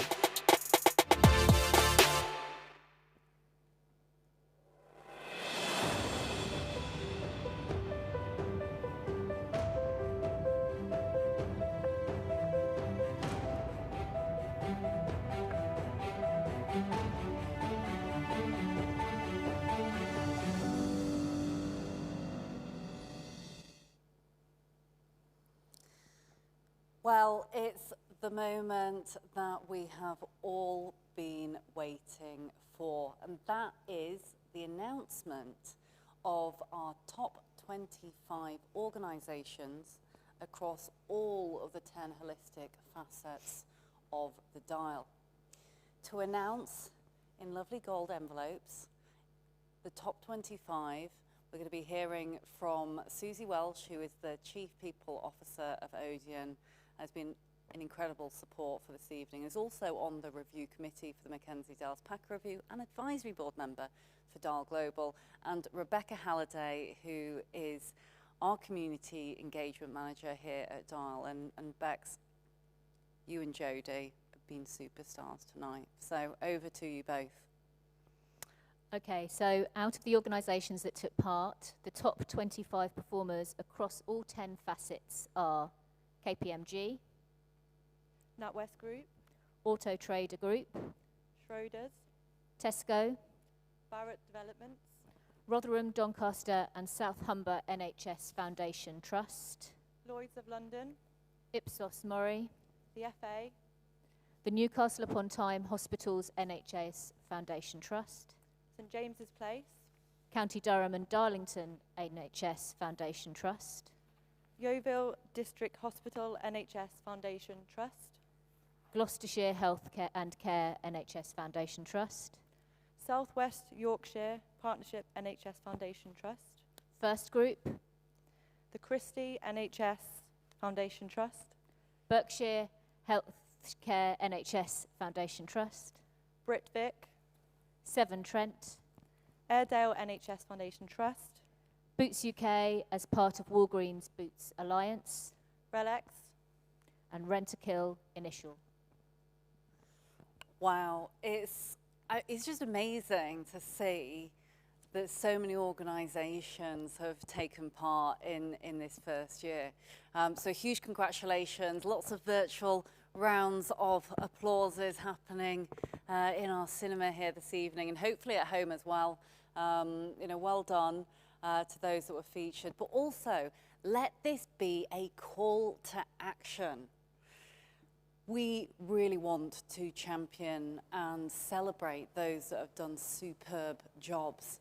But remember, everyone can do something, everyone can drive change, and so many people can be involved in making this a success. So we're really hopeful that in years to come, more and more individuals, more and more leaders, brave leaders will step up, put their heads above the parapet, get involved voluntarily, because you don't need to be the best. It's about taking part, and that genuinely is what counts. So congratulations all.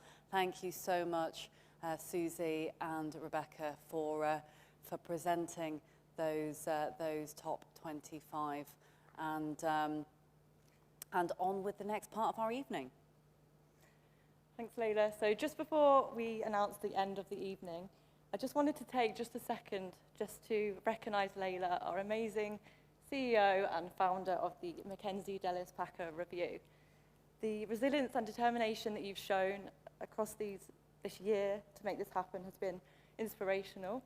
And seeing it finally all come together is just amazing. I'm so glad that we're on the journey together. So we just got you a little something just to say a huge congratulations and thank you for being such an amazing leader and for paving the way for years to come.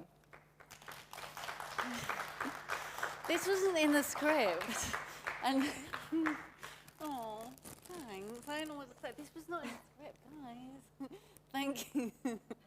Thank you so much. Honestly, I actually love my team. I'm not going to start crying in front of everyone here. But literally, you are all so incredibly amazing. I've now forgotten what the next part of the evening actually is. But I'm pretty sure that we're going to be inviting everyone who is here, socially distanced, of course, onto the stage just to give more gifts. It's an evening of gifts and giving tonight, which is phenomenal. So thank you all very much. We're going to watch a short transition now before welcoming everyone up to the stage, so we can say a very big thank you indeed. At Verizon Media, no matter what you want, you can find it. You can pitch an idea. People working together, being a lot more collaborative. Whatever I'm really passionate about. We have an opportunity to tell stories in a new way.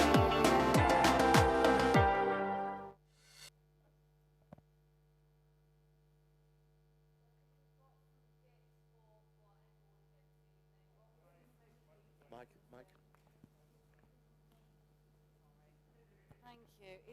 It's the flowers and the champagne that threw me off. I completely forgot. But thank you, everyone. We're all socially distancing here on the stage, and we've got a couple of thank you gifts for those that have been involved. I know that Becky, Jodie, all of our team that are watching at home as well. Thank you, thank you, thank you. A million thank yous to all of you. You've just been absolutely fantastic. So final thanks for this evening. Again, Ipsos Mori, Ben and the team at Ipsos, you've been absolutely superb. The team at Dial, thank you. Honestly, I know that you did a late night last night. You've been absolutely fantastic. To our panelists, to those who have been in the film this evening, to EY for sponsoring as well the report, to Upreach, the charity, absolutely phenomenal. To Brand Advance as well, to doing the film and making this possible. And also to all of our strategic partners, our charity partners, for being involved. Verizon Media, Yahoo Finance, you guys are amazing. Thank you so much for broadcasting this live, for streaming across the board for us and to the wider world. We're so grateful, and we just can't wait for years to come. Please get involved, tune in again, visit us at www.dalglobal.org/review. You can write to us as well at review@dalglobal.org. Last but not least, all around you can see some very handsome chaps in shoot business outfits. They've held the evening together. They've been behind the scenes, beavering away. They've come down from the north. They've been phenomenal. Thank you so much. Guys, we definitely would love to work with you again. Again, so grateful, and thank you again to the Odeon, and we'll see you very soon.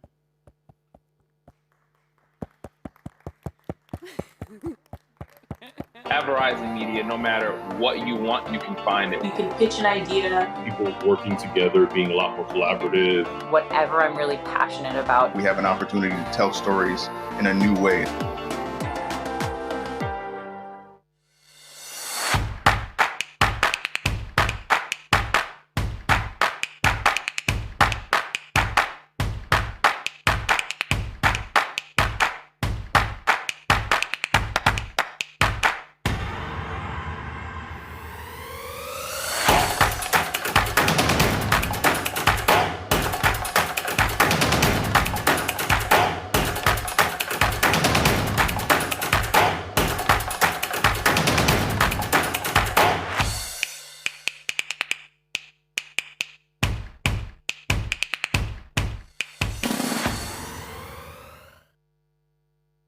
Welcome to a world you didn't know existed, where millions travel daily to do what they love,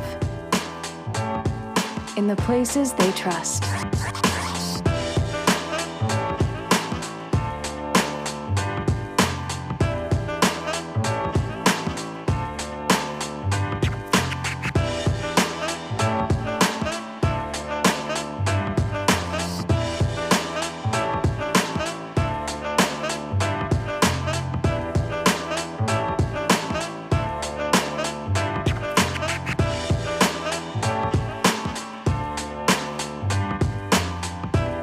connect with audiences in captivating ways.